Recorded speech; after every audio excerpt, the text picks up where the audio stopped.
নমস্কার বন্ধুরা, আমি অনিকেত জোয়ারদার আপনাদের সামনে নিয়ে এলাম একটি নতুন আইন সম্পর্কে আলোচনার জন্য Bangla YouTube channel legal literacy with Aniket.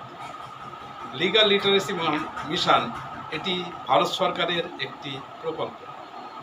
এই প্রকল্পে সাধারণ মানুষের মধ্যে আইনের চেতনা ছড়িয়ে দেওয়ার জন্য এই মিশন কাজ করে।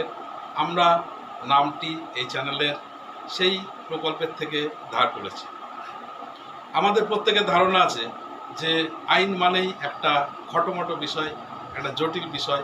সেই জায়গা থেকে আমরা এই আলোচনাকে যতটা সম্ভব সরল করার জন্য চেষ্টা করছি, এবং সেই চেষ্টাটা আপনারা যদি পাশে থাকেন এবং আপনারা আমার সঙ্গে প্রশ্ন উত্তরের মাধ্যমে আপনাদের মধ্যে যে প্রশ্নগুলি আছে সেগুলো আমাকে জানাতে থাকেন, এবং আমি সেগুলো উত্তর দেওয়ার যথাসম্ভব চেষ্টা করব, এবং এর মাধ্যমে আমাদের চ্যানেলের আলোচনা আস্তে আস্তে এগিয়ে যাবে। প্রথম দিকে হয়তো একটু নিরস লাগতে পারে, পরবর্তীকালে আমি কথা দিচ্ছি আপনাদেরকে আপনাদের প্রশ্ন উত্তর অনুযায়ী এই চ্যানেলকে এগিয়ে নিয়ে যাওয়ার চেষ্টা করব। পরবর্তী ভিডিওগুলি আমরা বিভিন্ন টপিকের ওপর, যেগুলো সাধারণ প্রত্যেক দিনের চলাফেরার মধ্যে দিয়ে আমাদের ফেস করতে হয়, আমাদের মোকাবেলা করতে হয়। প্রতিদিনের কোর্টের যে আমাদের প্রাত্যহিক যে জীবন, সেই জীবনের মধ্যে দিয়ে যে সমস্যাগুলো আমাদের আসে, সেই সমস্যাগুলো সমাধান করার সরল বাংলায় আমি চেষ্টা করব, এবং আপনারা সঙ্গে থাকবেন। আরও কী বিষয়ে আপনাদের জানার আছে আমাকে জানাবেন, আমি উত্তর দেওয়ার চেষ্টা করব। এইভাবে আপনারা ভালো লাগলে আমাকে উৎসাহিত করবেন।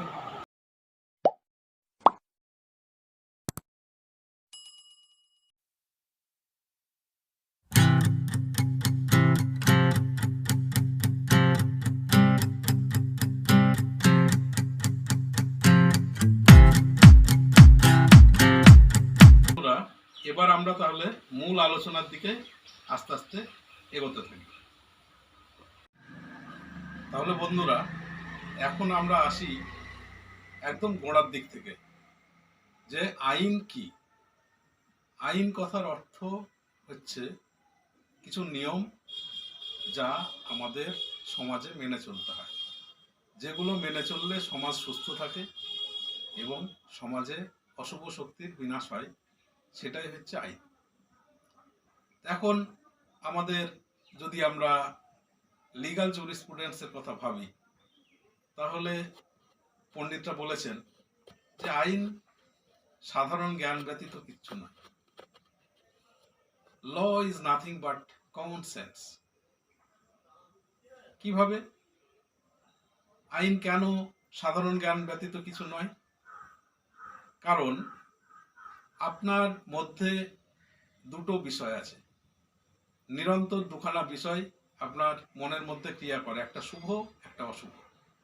যখনই কোনো কিছু শুভ চিন্তা করা হয়, যেটা সমাজের জন্য ভালো, মানুষের জন্য ভালো, সেটা সপক্ষে কোনো না কোনো আইন আছে।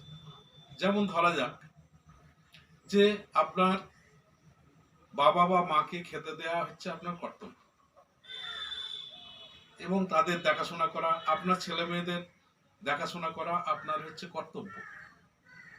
এটা আইনেও ঠিক একই কথা বলা হয়েছে, যে বাবা মা যাতে কোনোভাবেই না খেয়ে না থাকেন, ছেলেমেয়েরা যাতে না খেয়ে থাকেন, সেটা দেখার কর্তব্য হচ্ছে সক্ষম ছেলেদের।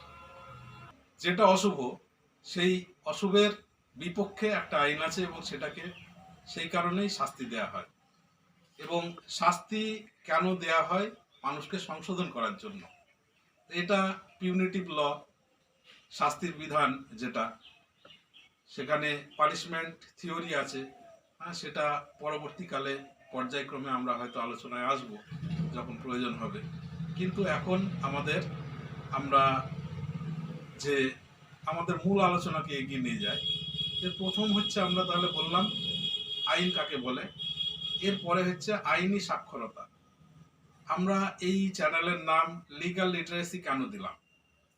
আমরা দেখি আমাদের প্রাত্যহিক অভিজ্ঞতায় যে আমরা অনেক শিক্ষিত লোক, তারা অনেক লেখাপড়া করেছেন, কিন্তু আইন সম্পর্কে তারা নিতান্তই অজ্ঞ। আইন সম্পর্কে তারা কিছু জানেন না। তার দুটো কারণ। একটা হচ্ছে আমরা একটা আইন মানেই একটা গুরুগম্ভীর বিষয়, এটা ধরে নিই। আইনের মধ্যে যে অনেক মজার মজার বিষয় আছে, সেই বিষয়গুলোকে আমাদের সেইভাবে শেখানো হয় না। এটা একটা অন্য জগৎ এবং এটা অত্যন্ত দুরূহ বিষয়, এইভাবেই পেশ করা হয়। সেই কারণেই দেখা যাচ্ছে আইন সম্পর্কে সাধারণ মানুষের ইন্টারেস্ট কম বা উৎসাহ কম। উৎসাহ আছে, কৌতূহল আছে, কিন্তু দেখা যাচ্ছে জানাশোনাটা ভীষণ কম। তো আমরা এই চ্যানেলের মধ্যে দিয়ে বা আমাদের এই প্রচেষ্টার মধ্যে দিয়ে আমরা চেষ্টা করব যাতে ভবিষ্যতে সাধারণ মানুষ, আইনজীবীরা নন, সাধারণ মানুষ যারা আইনের ছাত্রছাত্রী, আইন নিয়ে যারা ভবিষ্যতে কাজ করতে ইচ্ছুক, বা যারা স্কুল কলেজে আইন নিয়ে পড়াশোনা করছেন, তাদেরকে কিছুটা প্রাথমিক ধারণা দেওয়ার চেষ্টা করার জন্য এই চ্যানেল।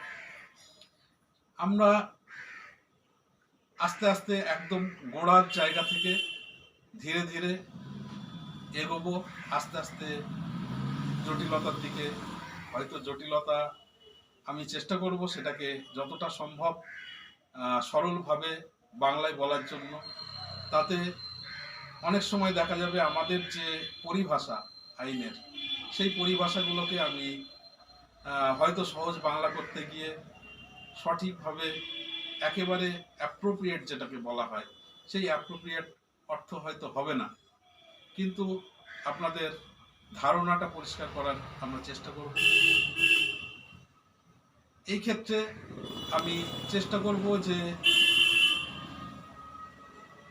দুরূহ, জটিল বা পরিভাষার যে বিষয়গুলো আছে, সেই বিষয়গুলোকে যথাসম্ভব এড়িয়ে যাওয়ার জন্য। এই এড়িয়ে যাওয়ার কারণ হচ্ছে যে এক্ষুনি যদি আমি এগুলোকে ব্যবহার করি, যেটা আমাদের আইনের কোর্টের ভাষায় আমরা বলি লিগ্যাল ল্যাঙ্গুয়েজ, এই লিগ্যাল ল্যাঙ্গুয়েজটা জেনারেল ল্যাঙ্গুয়েজের চাইতে একটু অন্যরকম। এই অন্যরকম কীরকম? যেমন আমরা যখন এমনি সাধারণ কথাবার্তা বলি, সেই কথাবার্তার মধ্যে যে বলার যে ধরন আমরা ব্যবহার করি, সেগুলো আইনের যখন আমাদের ব্যাখ্যা হয়, ইন্টারপ্রিটেশন হয়, বা সেগুলোর মধ্যে তার মধ্যে যে এভিডেন্সিয়ারি ভ্যালু যেটা, সেগুলোকে খোঁজা হয়, সেগুলো খোঁজার সময় কিছু কিছু জিনিসকে আমাদের এক্সট্রাক্ট করতে হয়, এবং যেগুলো বাড়তি জিনিস, অলংকার, সেগুলোকে বাদ দিয়ে জিস্ট যে বিষয়, মূল যে বিষয়, সেই বিষয়টাকে আমাদের নিতে হয়। আমাদের যেরকম চাল বাছার সময় উপরে যে তুষ বা চেলতে, সেইটাকে আমাদের সরিয়ে দিয়ে আমাদের গ্রেনটা, যে দানা যেটা তার মধ্যে, সেইটাকে আমাদের বেছে নিতে হয়। ঠিক বিচার ব্যবস্থাতেও আইনের যখন আমরা আদালতে যে কর্মপ্রণালী চলে, সেই কর্মপ্রবাহের মধ্যে এরকমই মূল জিনিসটাকে বেছে নেওয়ার বিষয় থাকে। বিভিন্ন রকমের ইন্টারপ্রিটেশন বা ব্যাখ্যা থাকে। এই ব্যাখ্যাগুলো আইনের নানা রকমের ইন্টারপ্রিটেশন বা ব্যাখ্যা থাকে। এই ব্যাখ্যাগুলোর তার জন্য কিছু রুলস আছে, কিছু আছে গোল্ডেন রুলস, এবং অন্যান্য আরও রুলস আছে, যেগুলো অনুযায়ী আমাদের এই ব্যাখ্যাগুলো করা হয় বা ইন্টারপ্রিট করা হয়। আমরা এখনই এই জায়গাগুলোতে একাডেমিক যে বিষয়গুলো আছে, সেইগুলোর দিকে আমরা যাব না। আমরা ব্যবহারিক যে দিক, সেই দিকের লক্ষ্য রেখে আমাদের আলোচনাটাকে আস্তে আস্তে এগিয়ে নিয়ে যাব, যাতে আমাদের যারা কমন পিপল, সাধারণ মানুষ, সাধারণ নাগরিক, তাদের আইনটাকে বুঝতে সুবিধা হয়, এবং কোর্টের কর্মপ্রবাহ, কোর্টের কর্মপ্রণালী, বা যে প্রতিদিনকার কাজ সেটাকে বুঝতে তাদের সুবিধা হয়। এই জায়গাটা থেকে আমরা আগামী দিনে, যেমন আজকে আমরা যে আদালতের যে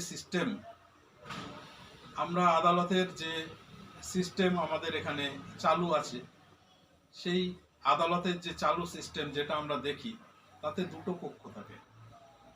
একটা হচ্ছে বাদী পক্ষ, অর্থাৎ যিনি মামলা করেন, আর একটা হচ্ছে বিবাদী পক্ষ, যার বিরুদ্ধে মামলা হয়। এটা হচ্ছে সিভিল মামলার ক্ষেত্রে এরকমের হয়।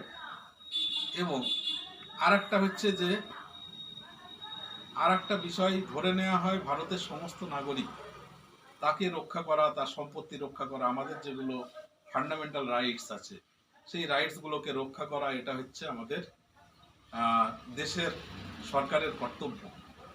তো সেই অনুযায়ী যদি আমার কোনো ফান্ডামেন্টাল রাইটস যদি আক্রান্ত হয়, আমার যে রাইট টু প্রপার্টি, আমার right to life, right to express, এগুলো যদি হচ্ছে আমার কখনো লঙ্ঘিত হয়, তাহলে তার বিরুদ্ধে মামলা হয়। এবং আমার যখন আমার সম্পত্তি, আমার সম্পূর্ণ যে দেহ, এগুলো রক্ষা করার দায়িত্ব হচ্ছে নাগরিক হিসেবে সরকারের। সেই কারণে এর ওপরে যদি কোনো আক্রমণ হয়, কোনো অত্যাচার হয়, তাহলে সেটার জন্য সরকার আমার পক্ষ হয়ে আমাকে প্রোটেক্ট করার জন্য, আমাকে রক্ষা করার জন্য চেষ্টা করবে। এবং এটাই সেই কারণে আমরা চলতি ভাষায় আমরা বলি পুলিশবাদী মামলা। অর্থাৎ একজন, আমার বিরুদ্ধে ধরা গেল, আমার বাড়িতে একটা ডাকাতি হলো বা চুরি হলো, আমি থানায় একটা অভিযোগ জানালাম, এই অভিযোগ জানানো অবধি আমার দায়িত্ব, তারপর সেটাকে তদন্ত করা, সেই মামলাকে এগিয়ে নিয়ে যাওয়া, এটার দায়িত্ব হচ্ছে সরকারের। সেই কারণে এই মামলাগুলোকে আমরা চলিত ভাষায় পুলিশবাদী কেস বলি। এরকমের আমাদের এই যে প্রচলিত বিচার ব্যবস্থা, এই বিচার ব্যবস্থাটা হচ্ছে আমাদের যে বিচার ব্যবস্থা বা অ্যাডজুডিকেশন সিস্টেম, এটাকে বলা হয় অ্যাডভার্সিয়াল অ্যাডজুডিকেশন সিস্টেম। আমাদের প্রচলিত যে বিচার ব্যবস্থা, সেই বিচার ব্যবস্থাটা হচ্ছে অ্যাডভার্সিয়াল জুডিশিয়াল সিস্টেম। অর্থাৎ দুটো পক্ষ থাকবে, এক পক্ষ মামলা আনবে, আর এক পক্ষ তার বিরুদ্ধে মামলা হবে। দুই পক্ষের বিবাদের নিষ্পত্তি করবেন আদালত। তিনি নিরপেক্ষ ব্যক্তি হিসেবে এই উভয় পক্ষের মামলা শুনে তার রায় দেবেন। তথ্য সাবুত সমস্ত কিছু তার মধ্যে আসবে, আসার পরে একটা সময় রায় হবে।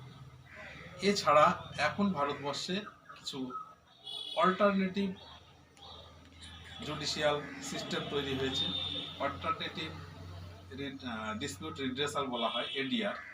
যেমন হচ্ছে লোক আদালত, যেমন হচ্ছে আরবিট্রেশন কনসিলিয়েশন, যেমন হচ্ছে প্রি লিটিগেশন মিডিয়েশন ইত্যাদি। এগুলো হচ্ছে আরও কিছু বিকল্প ধারা, যেগুলোর মধ্যে দিয়ে উভয় পক্ষের মধ্যে বিবাদ নিষ্পত্তি করে দেওয়া হয়। এবং সেগুলো আমরা আস্তে আস্তে আমরা সেই দিকগুলো নিয়ে পরবর্তীকালে আলোচনা করব। আমরা প্রথমে আমাদের যে প্রথাগত যে বিচার ব্যবস্থা, সেই বিচার ব্যবস্থার সম্পর্কে জানব, সেই সম্পর্কে আলোচনা করব।